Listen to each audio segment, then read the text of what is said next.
Double the action. Triple the excitement. Get down! More of the excitement. Get down again!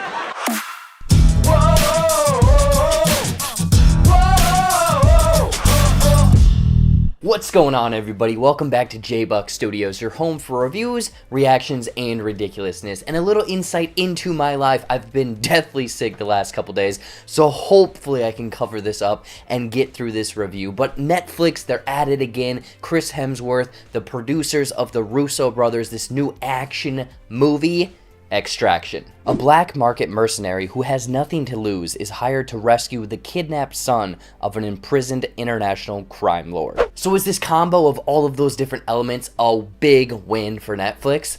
Let's find out. But before I get into my thoughts, let me know what you guys thought of Extraction if you woke up early this morning or you're very much looking forward to it later tonight. Now let's get into some of the good. So yes, Extraction has some big names, from the acting Chris Hemsworth, the producing the Russo brothers, the screenplay is from Joe Russo, and then the direction or the film is directed by Sam Hargrave, who is kind of responsible for all of the stunts in a decent portion of the MCU, Atomic Blonde, and a few other action-packed movies. So like, his know-how of bringing these action set pieces into this movie is going to, set up this high bar for the action in this film. And just getting into the action, I would say yes, the action choreography of everything in this movie, from the car chases, the knife fights, the gun fights, the fist fights, the all sorts of fights in this movie, are very well put together. You can tell that the choreography flows seamlessly, and we'll get into how the camera works with that choreography a little bit later. But yes, the action choreography is action-packed, is brutal, and is,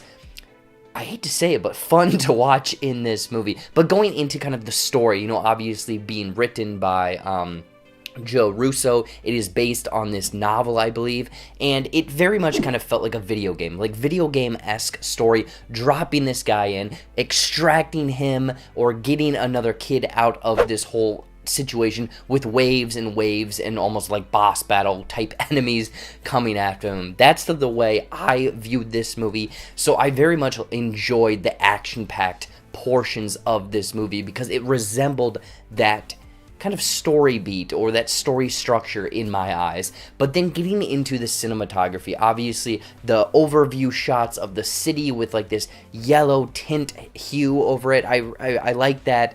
But the way that the camera worked through these action set pieces, like I said, the action was top notch, and there is this sequence, and I think it's 12 minutes, a little bit more than 12 minutes, like it is action-packed. Gunfight, fistfight, knife fight, car chase, explosions, like any of that is going to jump out at you. But the way that the camera seamlessly just works through these scenes, like following the car going backwards and then somehow jumping into the back seat and then wrapping around and up above, like the way that not only did the choreography work well, but the way that they choreographed the camera movements with the fights, like, this is top-notch action for 2020.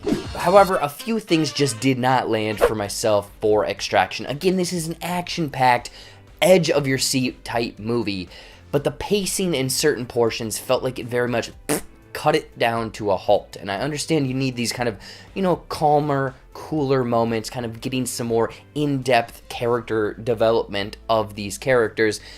But man, I going from this, 15-minute action set piece to two characters just seeing, kind of casually talking over a drink, I felt like it very much abruptly killed the pacing of the film.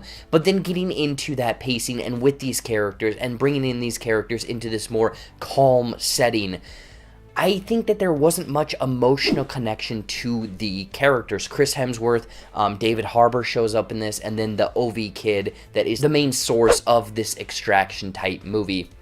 I just don't think that we got that much about these characters. There's kind of some weird kind of flashbacks and a little bit into their personal lives. But yes, I guess my thing is, like, when and if something happened to one of the characters, I wasn't heartbroken. It didn't really hit me that in-depth, that emotional, that core of myself. I wasn't really moved by that. Overall, Extraction is a Netflix gem that very much ramps up the action, with it featuring top-notch action, cinematography that complements that action, and almost this video game-esque story, but with some pacing issues and not much of an emotional connection to these characters. I would recommend checking out Extraction. I mean, it's Netflix, it's got a bunch of great elements to it. I don't know if it's gonna be hitting on that memorable type movie, one that you're going to really go back to, but it does have some top-notch and fun action set pieces. In closing, I'm going to give Extraction 3.3 out of 5 Chris Hemsworths. So what did you guys think of Extraction? If you've already seen this movie, you're going to put this in your queue or stay far away from this movie. I want to know in the comments down below. Anyways though, as always, thank you so much for watching. Watch some more videos up there or right over there. Brand new content every single week here on the JBuck Studios channel. I think on Sunday, I'm going to be doing an Endgame, Avengers Endgame watch along with Zach Pope, Ren Geekness, and BAM TV. Check that out on one of their channels. There'll be more information about that. Follow all of my social media, like this video, subscribe to the JBuck Studios channel, and until next time, I'm still sick. I need to go back to sleep.